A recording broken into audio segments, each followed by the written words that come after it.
Hello दोस्तों, next ranker के इस अमेजिंग प्लेटफॉर्म पे आपका स्वागत है। मेरा नाम विवेक है और मैं आपको प्रोग्रामिंग लैंग्वेज पढ़ाऊंगा। बीसीए फर्स्ट सेमेस्टर में जो सबसे पहला आपका प्रोग्रामिंग लैंग्वेज का पेपर है, उस पेपर का नाम है प्रिंसिपल प्रोग्रामिंग एंड एल्गोरिथम। और इसमें हम लोग सी प्रोग्रामिंग लैंग्वेज की बेसिक्स हिस्ट्री से लेकर के एडवांस तक की सारी चीजें कवर करेंगे और सारे प्रोग्रामिंग के कॉन्सेप्ट को one by one, step by step समझेंगे कि प्रोग्रामिंग का यूज कहां है, आईटी सेक्टर में हम प्रोग्रामिंग को किस तरीके से यूज कर सकते हैं, बेनिफिट्स क्या होते हैं कोडिंग सेक्शंस के, और हम कहां अप्लाई कर सकते हैं। रियल लाइफ में भी हम प्रोग्राम्स को अप्लाई कर सकते हैं। इन सारी चीजों को हम इस सेशन में पूरा कंप्लीट कवर करेंगे कि सी और सी के एडवांस लेवल सारी चीजों को ओवरऑल सारे पॉइंट देखेंगे। सो लेट्स स्टार्ट करते हैं सी का आज बेसिक। आज सबसे पहले मैं आपको टॉपिक स्टार्ट करूंगा अबाउट सी की हिस्ट्री के बारे में कि सी कैसी लैंग्वेज है, सी लैंग्वेज किसने बनाई थी, सी लैंग्वेज के बनाने का रीजन क्या था, सी से पहले कौन सी लैंग्वेजेस थी और क्या बेनिफिट्स हैं आपके सी लैंग्वेज के। इसके बाद हम लोग आगे सी के सिंटेक्स के बारे में समझेंगे। तो पहले हम पेपर के बारे में एक बार डिस्कस कर लेते हैं कि पेपर कौन सा हमें पढ़ना है। सो बेसिकली जो पेपर हमें पढ़ना है उस पेपर का नेम है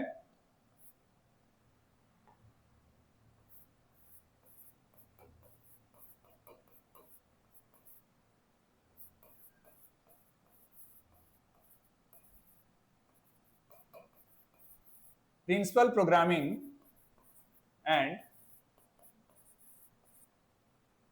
एल्गोरिथम।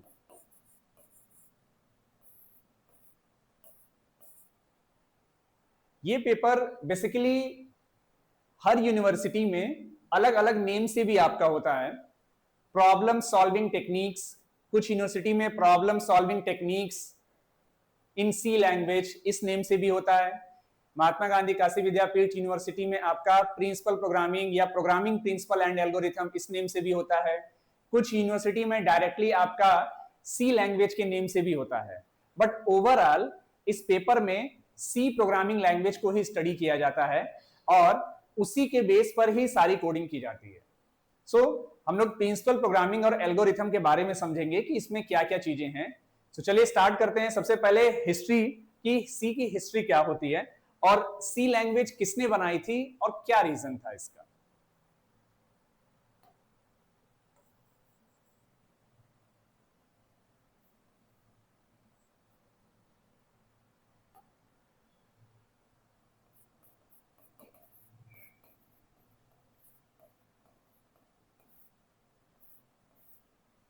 अगर हम सी प्रोग्रामिंग लैंग्वेज की हिस्ट्री के बारे में बात करेंगे, सो basically C is a high level programming language.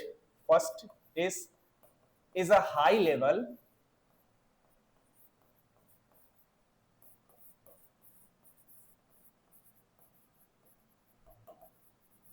Programming language. Second, C is a structured oriented language.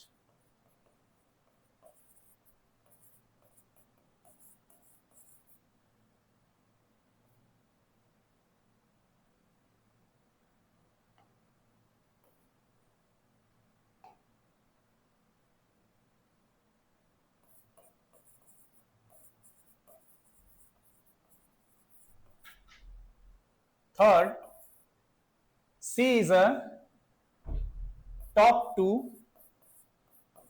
bottom approach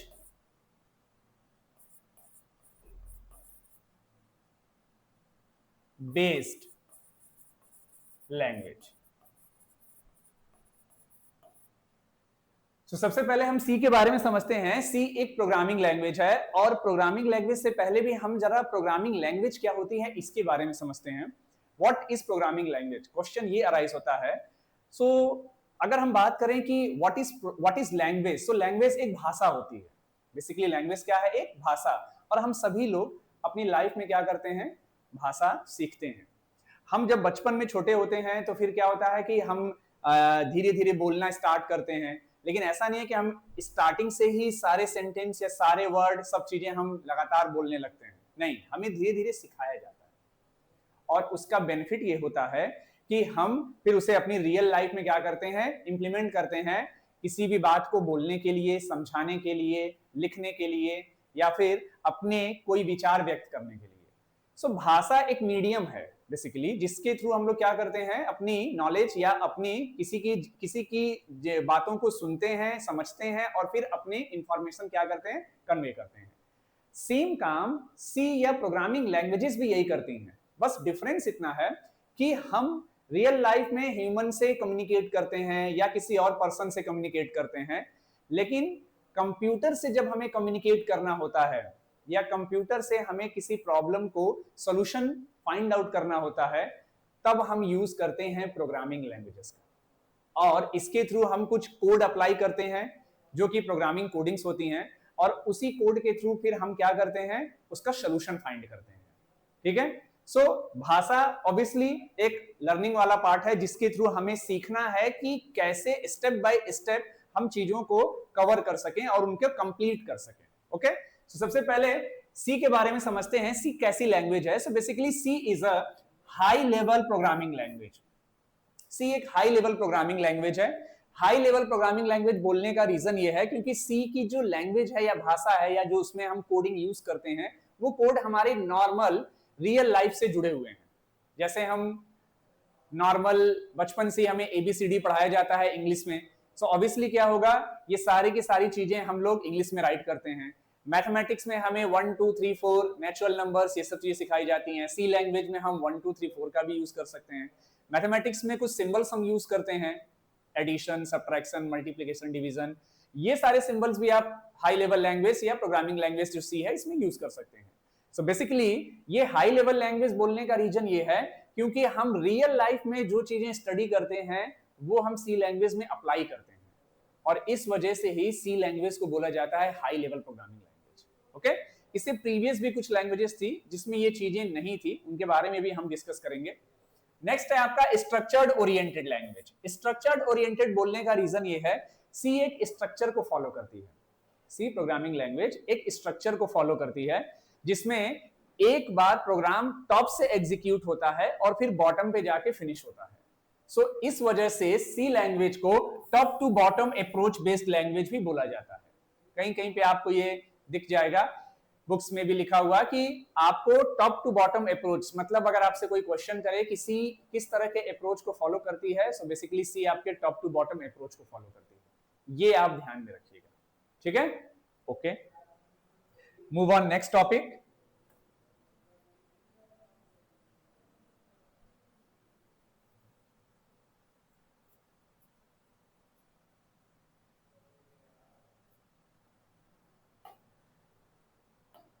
So next is who is developed C language? Developer name किसने C language को बनाया था? So basically, first of all, the developer name is Dennis Ritchie.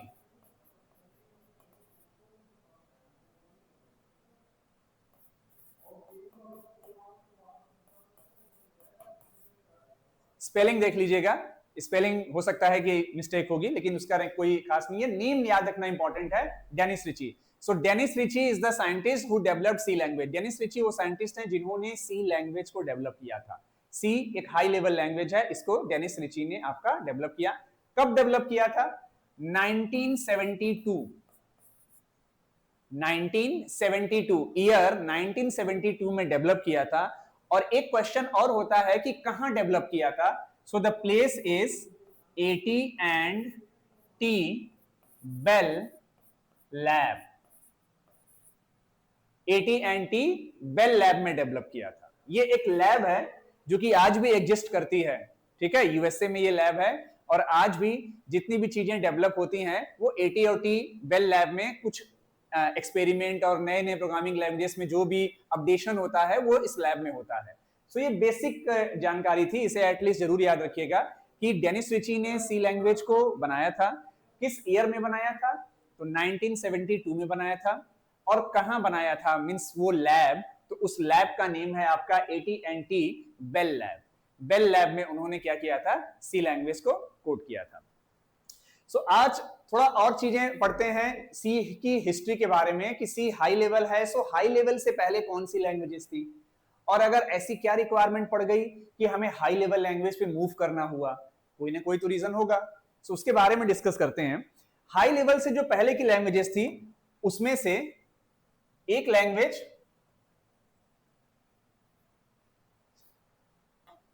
जिसके बारे में हम पढ़ेंगे वो है हाई से जस्ट पहले, सी से जस्ट पहले, या फिर सी हाई लेवल है उससे पहले एक लैंग्वेज थी जिसको हम लोग लो लेवल लैंग्वेज बोलते हैं। लो लेवल लैंग्वेज,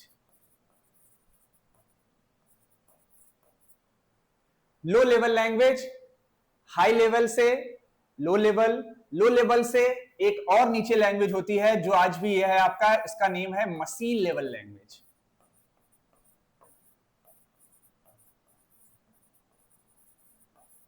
सो अभी हम लो लेवल, हाई लेवल और machine level,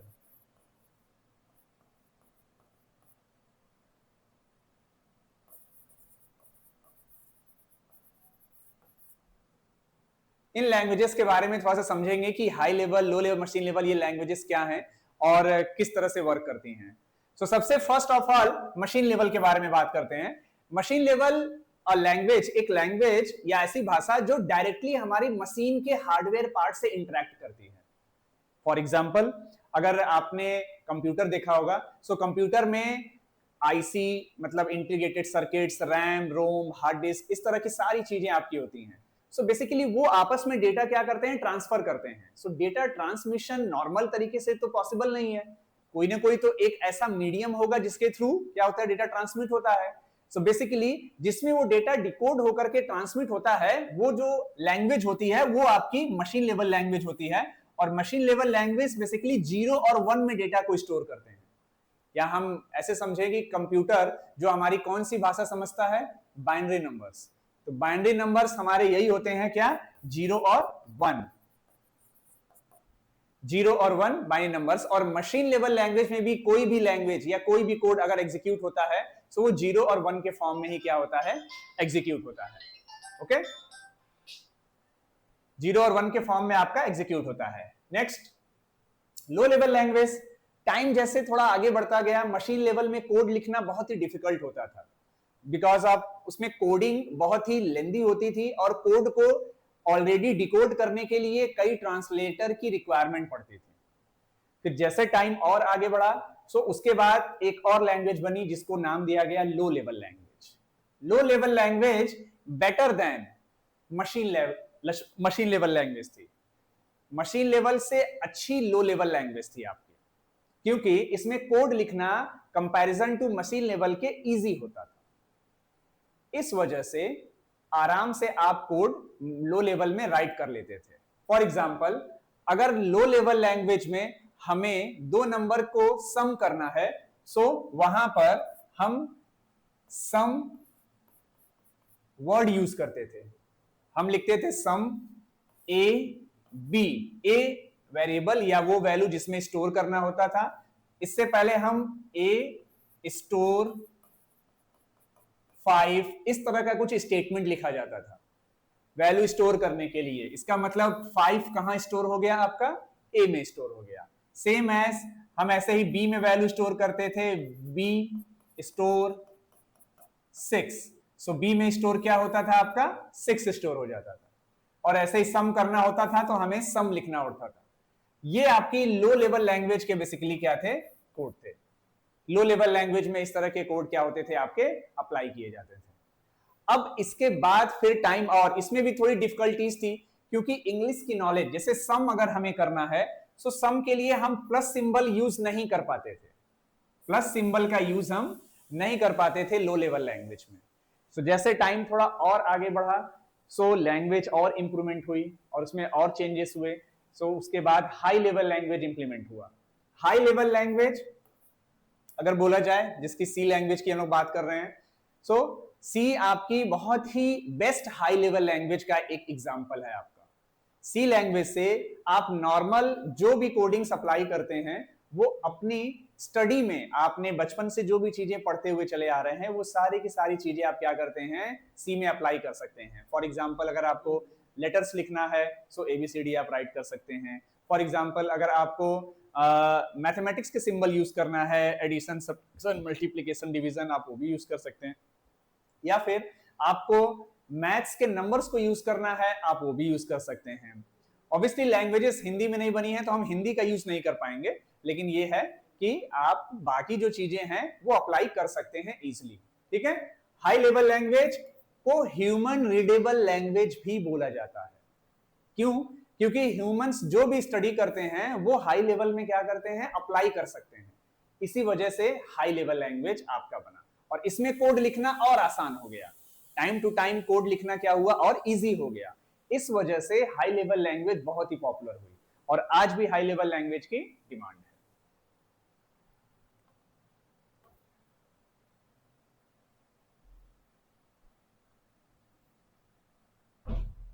okay, so next सी के एक स्ट्रक्चर की बात करते हैं कि सी किस तरह के स्ट्रक्चर को फॉलो करती है।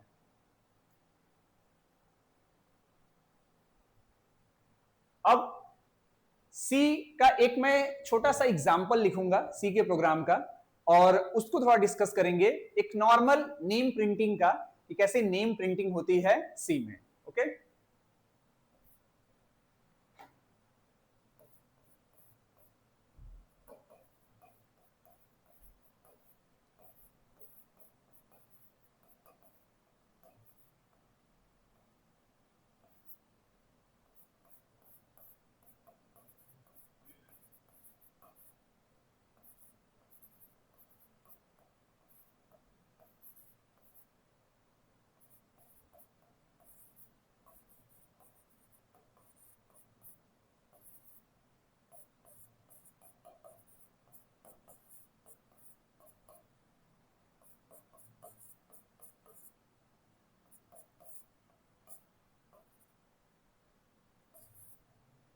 ये जो आप कोड देख रहे हैं, बेसिकली इस कोड से हमें एक रिजल्ट मिलेगा, और वो रिजल्ट होगा हेलो। ये सी का बेसिक कोड है। ये मैंने इसलिए अभी बताया ताकि आपको ये एक स्ट्रक्चर के बारे में पता चले कि सी का स्ट्रक्चर क्या है, मीन सी में कोड लिखने का स्ट्रक्चर क्या है। सो बेसिकली अगर सी की प्रोग्रामिंग आप स्टार्ट कर रहे हैं तो बेस्ट होगा कि सबसे पहले आप टर्बो सी का यूज करें, Turbo C plus plus setup का यूज करें, ताकि आप अगर बिगनर हैं या स्टार्टिंग में पढ़ रहे हैं तो इस सेटअप से आपका कॉन्सेप्ट क्या होगा, काफी क्लियर होगा, क्योंकि कोड आप इस पर राइट करेंगे, और जहां राइटेड फॉर्म में चीजें आपकी लिखेंगे तो वहां आपके कॉन्सेप्ट और क्लियर होंगे। तो टर्बो सी का यूज कर सकते हैं। अदरवाइज बीएस कोड और नोटपैड प्लस प्लस इस तरह के और भी प्लेटफॉर्म है, या ऑनलाइन कंपाइलर, वहां पे भी आप प्रोग्राम को रन करवा सकते हैं। ओके, सो अब जरा इस कोड को समझते हैं कि इस कोड का नेचर क्या है और कैसे काम करता है। सो बेसिकली फर्स्ट लाइन में हमने इंडिकेट किया है हेडर फाइल। ये जो आपको दिख रहा है hash include studio dot H. So hash is a pre processor, hash pre processor directive होता है, हम इसके बारे में स्टडी करेंगे अपने डिटेल कोर्स में। Include is a keyword, include is a keyword. Studio is a header file name, header file name. और ये कंप्लीट जो लाइन है, अगर इस पूरी लाइन की बात करें तो ये कंप्लीट लाइन ये इंडिकेट करती है कि हमने सी की लाइब्रेरी बोलने का मतलब है कि सी का कोड कहीं ना कहीं तो लिख करके रखा गया है, या हम जो सेटअप इंस्टॉल करते हैं वो सेटअप किसी ना किसी ने तो कोड में कन्वर्ट करके तभी तो उसे इंस्टॉल किया है। सो उसकी एक लाइब्रेरी है, सी की लाइब्रेरी है, और उस लाइब्रेरी से हम इस हेडर फाइल को अटैच करवा रहे हैं अपने प्रोग्राम में। अगर हमने ये लिखा, और ये हेडर फाइल्स कंटेन करते हैं फंक्शंस को। हेडर फाइल्स के बारे में भी हम लोग बात करेंगे, हेडर फाइल्स क्या है, फंक्शंस क्या है। सेम एज एक और हेडर फाइल मैंने अटैच की है, इसका नेम है hash include conio dot h, hash include conio, CONIO, conio dot h. Okay, then void main. C का प्रोग्राम ऑलवेज स्टार्ट कहां से होता है, वाइड मेन से स्टार्ट होता है। ठीक है, सी का प्रोग्राम वाइड मेन से आपका ऑलवेज स्टार्ट होता है। फिर ये जो कर्ली ब्रेसेस दिख रहे हैं, ये कर्ली ब्रेसेस आपके सी के ब्लॉक को दिखाते हैं। या किसी फंक्शन के ब्लॉक को जहां हम एक्चुअल कोड लिखते हैं, अगर हमें कोड लिखना है तो हमें ये पैरेंथेसिस, ये कर्ली ब्रेसेस स्टार्टिंग और क्लोजिंग के बिटवीन ही हमें क्या करना है, लिखना है। ओके, नेक्स्ट, प्रिंटफ एक फंक्शन है। प्रिंटफ एक फंक्शन है जिसके थ्रू हम रिजल्ट प्रिंटिंग का वर्क करते हैं।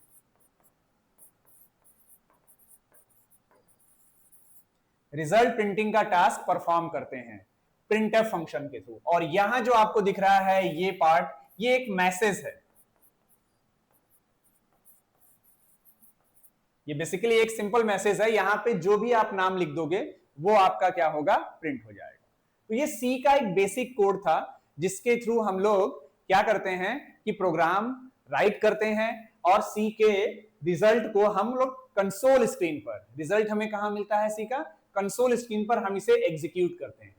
ये बेसिक आपका था सी का एक स्ट्रक्चर, सी किस स्ट्रक्चर को फॉलो करती है, सी का कैसा आपका कोड है, इस तरह की चीजें।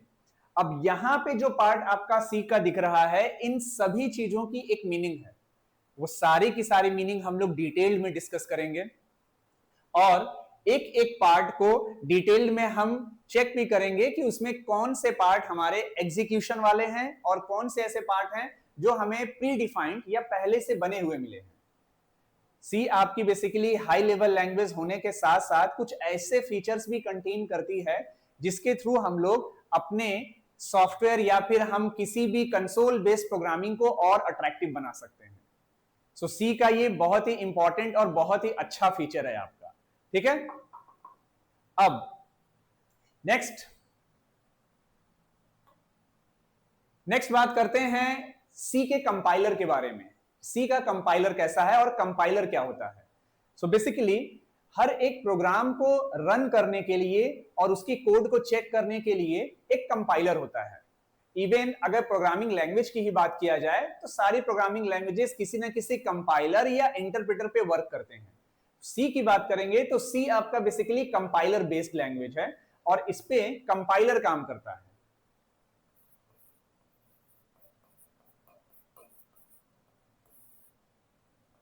सो क्वेश्चन उठता है, व्हाट इज कंपाइलर, कंपाइलर क्या होता है। So compiler basically it is a set of code line, कुछ कोड्स या फिर ये हम सेटअप बोल सकते हैं कि एक तरह का सॉफ्टवेयर ही है या एक तरह का प्रोग्राम है, एक तरह का प्रोग्राम है जो कि हमारे लाइन ऑफ कोड जो भी हम सी लैंग्वेज में लिखते हैं उन्हें ये चेक करता है एट वंस, मतलब एक ही बार में चेक करता है। मतलब ये हुआ कि अगर हम सी का कोई कोड लिख रहे हैं सो बेसिकली वो कोड जो होगा आपका वो कंपाइलर के थ्रू पूरे लाइन ऑफ कोड एक बार में चेक करेगा और इन केस एरर आपकी होगी अगर कोड में, तो वो एरर एक ही बार में सारे एरर को शो कर देगा। सो कंपाइलर का बेसिक यही कॉन्सेप्ट है, कोड को चेक करना एक बार में कि आपने कोड सही लिखा है कि नहीं लिखा है और आपको एरर प्रॉपर आपको शो करना कि आपने यहां मिस्टेक की है और यहां आपका ये गलतियां हैं, ताकि आप उनको दोबारा क्या कर सको, सही कर सको, ठीक है। कुछ प्रोग्रामिंग लैंग्वेजेस के साथ कंपाइलर वर्क करते हैं और कुछ के साथ इंटरप्रेटर वर्क करते हैं।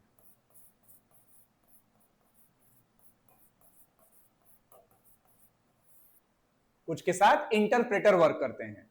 सो कंपाइलर और इंटरप्रेटर इन दोनों में डिफरेंस अक्सर पूछा भी जाता है, what is difference between compiler and interpreter. So compiler is a program which executes the code at once, जो पूरे कोड को एक बार में क्या करता है, एग्जीक्यूट करता है। और अगर एरर आपको दिखती है, एरर चाहे जितनी भी हो, कंपाइलर के केस में एरर अगर मल्टीपल्स भी हैं, मींस 2, 3, 4, 5, 10 एरर्स भी हैं, सो एक ही बार में एट वंस आपको शो कर देता है। और इंटरप्रेटर के केस में क्या होता है, इंटरप्रेटर के केस में आपका जो कोड होता है वो लाइन बाय लाइन चेक होता है। मींस सपोज करिए कि आपने 20 लाइंस का कोई कोड लिखा और उसमें फर्स्ट लाइन इंटरप्रेटर ने चेक किया। सो इंटरप्रेटर फर्स्ट लाइन चेक करेगा, इन केस अगर उसमें एरर नहीं मिलती है देन इंटरप्रेटर नेक्स्ट लाइन पे मूव करेगा, उसे चेक करेगा। सेकंड लाइन में अगर आपकी एरर मिल जाती है सो इंटरप्रेटर थर्ड लाइन पर मूव नहीं करेगा, क्योंकि सेकंड लाइन में एरर फाइंड हो गई है। सो इंटरप्रेटर जब तक सेकंड लाइन के एरर को सही नहीं कर लेगा या आप उसे सही नहीं करेंगे तब तक आप थर्ड लाइन पे एग्जीक्यूट नहीं करवा पाएंगे। किस केस में, इंटरप्रेटर के केस में। So interpreter and compiler both are programs, ये दोनों ही क्या हैं, प्रोग्राम्स हैं, और ये दोनों ही प्रोग्रामिंग कोड्स को क्या करते हैं, चेक करते हैं। एक लाइन बाय लाइन करता है, लाइन बाय लाइन, और एक एट वंस ऑल कोड, एक ही बार में सारे कोड को क्या कर लेता है, चेक कर लेता है, और एरर एक ही बार में शो कर देता है कौन, कंपाइलर। लेकिन इंटरप्रेटर एरर्स को क्या करता है, लाइन बाय लाइन आपका शो करता है। ओके, सो स्टूडेंट्स, आज के सेशन में हम लोगों ने समझा कि सी कैसी लैंग्वेज है, सी को किसने बनाया था, सी किस सेशन में आपकी बनी थी, किस ईयर में बनी थी, सी किस तरह के नेचर को कंटेन करती है, और कुछ सी के बेसिक्स के बारे में, जैसे सी का कोड हम कैसे लिखेंगे, एक छोटा सा प्रोग्राम मैंने आपको बताया, और कंपाइलर इंटरप्रेटर में डिफरेंस क्या होता है, ये चीजें। सो आज का सेशन में हम लोगों ने इतना किया।